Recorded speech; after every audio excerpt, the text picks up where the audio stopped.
ज्ञान अब जिस उम्र में जो करना है आप उस उम्र में वो कीजिए, वरना आंख मारने की उम्र में यदि हनुमान चालीसा बाचेंगे तो हनुमान चालीसा बाचने के उम्र में आंख मारनी पड़ेगी, तो वो गलत हो जाएगा, गलत हो जाएगा। सबका टाइम है, जहां मारनी है आंख वहां मार लो, फिर ये मौका दोबारा आने वाला नहीं है। बस ज्ञान ये है कि इश्क करो पर शादी मत करना, ये हमारे पुराणों में लिखा है ऐसा। कृष्ण भगवान ने इश्क किया, शादी नहीं की, हमेशा राजा बन के वृंदावन में रहे। वहां तक द्वारिकाधीश का है, द्वारिकाधीश का है, इश्क किया, इश्क के सबसे बड़े देवता, शादी नहीं की। रामचंद्र जी ने शादी की, 14 बरस जंगल में भटकना पड़ा, 14 बरस घूमते रहे। शादी मत करना, थोड़ा सा आनंद हमको मालूम है कि ठंडक है, मैं बहुत ज्यादा न सुनाऊंगा, उतना ही सुनाऊंगा जितना आप सुनेंगे, लेकिन हम शुरू होते हैं, आपको खूब आनंद आएगा। बड़े कवि हैं और बहुत बड़े कवि हैं, इस हिसाब से कि भारत वो देश है जहां दीवारों पे लिख के बताया जाता है, दीवारों पे लिखना मना है। पहले हम दीवारों पे लिखते हैं तब बताते हैं। एक छंद सुनाता हूं, आपको आनंद लीजिएगा। हर रात इतनी बजे दौड़ते होंगे तो मुश्किल होती होगी। नहीं, चश्मा लगा के दौड़ता है ना, मुश्किल नहीं होती होगी। मुश्किल मिली होती तो चश्मा का पावर कम हो गया होता, वो तो उसी मुश्किल की तलाश में दौड़ रहा है बेचारा, अभी तक मुश्किल आई नहीं, वरना मुस्किया गया होता। मुश्किल है अपना प्रेम प्रिय, ये प्यार नहीं है खेल प्रिय। सुनिए, सुनाता हूँ आपको कुछ आनंद का क्षण सुनिए। हमारे खानदान में कोई बेवकूफ पैदा नहीं हुआ, किसी ने नौकरी नहीं की और कोई भूखों नहीं मरा, जितने मरे सब खाके मरे, एक भी। आप मेरा मुंह ऐसे देख रहे हैं, गुरुजी हमारा मुंह ऐसे था नहीं। जब हम पैदा हुए थे तो बहुत खूबसूरत थे, बाद में सरकार ने आधार कार्ड बना दिया, अब हमको आधार कार्ड के हिसाब से अपना मुंह रखना पड़ता है, कहीं लाल कहीं पीला कहीं सफेद, ऐसा करके रखना पड़ता है। हम आपको एक छंद सुनाते हैं अपने खानदान के विषय में, आपको आनंद आ जाएगा। इस बसंत उत्सव को, अपने इस भव्य आयोजन को महोत्सव बनाइएगा। मैं शुरू होता हूँ, सुनिएगा। 85 बरस की अवस्था के जब हमारे दादाजी हो गए तो यमराज का मिसकाल आया कि आपका कार्यकाल पूरा हो गया, चलिए। हिंदुस्तान का बुजुर्ग मृत्यु करीब आ गई हो फिर भी अपना आनंद उत्सव त्यागता नहीं है। बात यहां से शुरू करता हूं, सुनिएगा। कि मेरे खानदान के बयो बुजुर्ग दादा बोले, प्रतिदिन गंगा में नहाना चाहता हूं मैं, और बाकी बचे जीवन को भोले की शरण जाके राम राम जप के गंवाना चाहता हूं मैं। कि जैसे तैसे मेरी बीत गई है जवानी, आशाराम सा बुढ़ापा ना बिताना चाहता हूं मैं। कि और मेरी अंतिम इच्छा है बस एक बार राधे माँ को गोद में उठाना चाहता। क्या बात है। हाँ।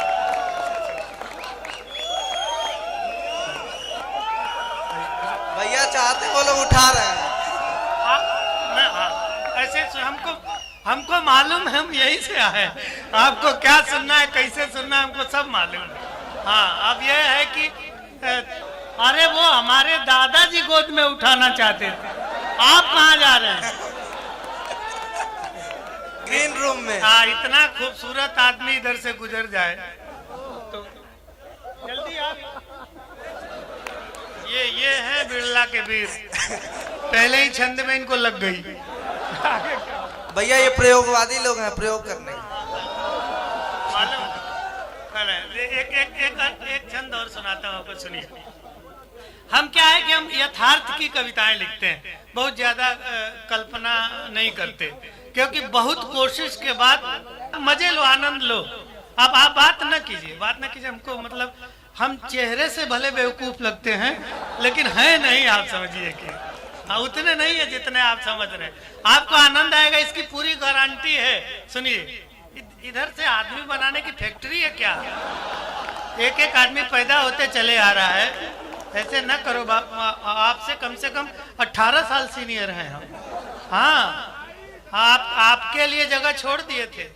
हाँ, आपके लिए जगह छोड़ दी। आप सुनिए, बहुत आनंद। एक मजेदार छंद आपको सुनाता हूँ। हमारे यहाँ देखिए, आप हमसे उलझिएगा, छेड़िएगा तो कविताओं का समय कम हो जाएगा, इसलिए आप हमसे ज्यादा से ज्यादा कविताएं सुन लीजिए। हम जल्दी जल्दी प्राप्त नहीं होते, अब बहुत जल्दी प्राप्त नहीं होते। अब आपके प्रेम से आए, आप सुन लीजिए। जब हमारे शास्त्रों में है मंगलम मरणम यत्र, इस काशी में मृत्यु मंगलमय। हम जब यहाँ से शव यात्रा लेके निकलते हैं तो गाजे बाजे के साथ निकलते हैं। मृत्यु से एक हास्य का प्रयोग सुनाता हूँ, आपको आनंद लीजिएगा। ऐसे श्रोता, ऐसे गुरुजन बहुत कम मिलते हैं। हम आपको सुनाते हैं, सुनिए।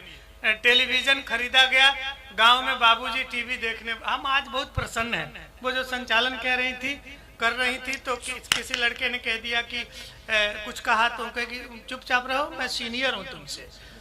अब मैं भी सीनियर हूँ, मुझे धीरे धीरे बहुत प्रसन्नता हो रही है। हाँ, हम लोग संस्कृत वाले थे ना, तो सीनियर होने का कभी अनुभव ही नहीं हुआ। अब जाके सीनियरिटी का बोध आया है। आप छंद सुनिए, आपको मजा आएगा। ये पीछे के लोग, आप लोग भी ताली बजाइए। ये ऐसे बैठे हैं जैसे नरेगा के मजदूर बैठे हुए हो। हाँ, अभी थोड़ा सा जागृत होइए। सुनिए, टेलीविजन खरीदा गया और बाबूजी टीवी देखने बैठ गए। अरे भाई साहब, आप लोग इधर बैठे, ताली पंडित अनिल चौबे बैठ रहे हैं, तब आप ताली नहीं बजाइएगा, ट्रेनों में बजाना पड़ेगा भाई। बैठे इधर बैठे। हाँ, सुनिए कि नया नया टीवी जब घर में खरीदा गया, नया नया टीवी जब घर में खरीदा गया, हाथ में रिमोट ले पसर गए बाबूजी। और ये बैठने और पसरने में अंतर है। जैसे आप जैसे बैठे हैं, हम जैसे बैठे थे, इसको बैठना बोलते हैं। और सर जैसे सोफे पे बैठ के मोबाइल में लगे हैं, इसको पसरना बोलते हैं। ये आप लोग हैं, ये दोनों चीज है। आप आनंद लीजिएगा। थोड़ी देर रुक जा सर, आइए। आपके लिए मैं कई क्षण बचा के रखा हूँ। आप किधर निकल गए थे? गुरुजी लोग को सुनाने का अवसर प्राप्त नहीं होता है, इसलिए थोड़ा सा, हाँ, थोड़ा सुन लीजिए हमको। हम बहुत बढ़िया कवि हैं सर। हाँ, कई देशों की यात्रा की है। आप सुनिए, मतलब आपको बहुत आनंद। हमारे तरह से लोग हैं नहीं अब। कि नया नया टीवी जब घर में खरीदा गया, हाथ में रिमोट ले पसर गए बाबूजी। और 4 बजे भोर से ही धर्म की बात सुन आस्था की नदी में उतर गए बाबूजी। कि वसन विहीन तन तरुणी को देख देख केश रंगवा कर संवर गए बाबूजी।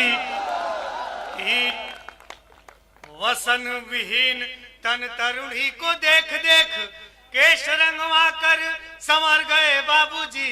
टीवी भी टीवी देखने की चक्कर में ब्लड प्रेशर बढ़ा तो गुजर गए बाबूजी।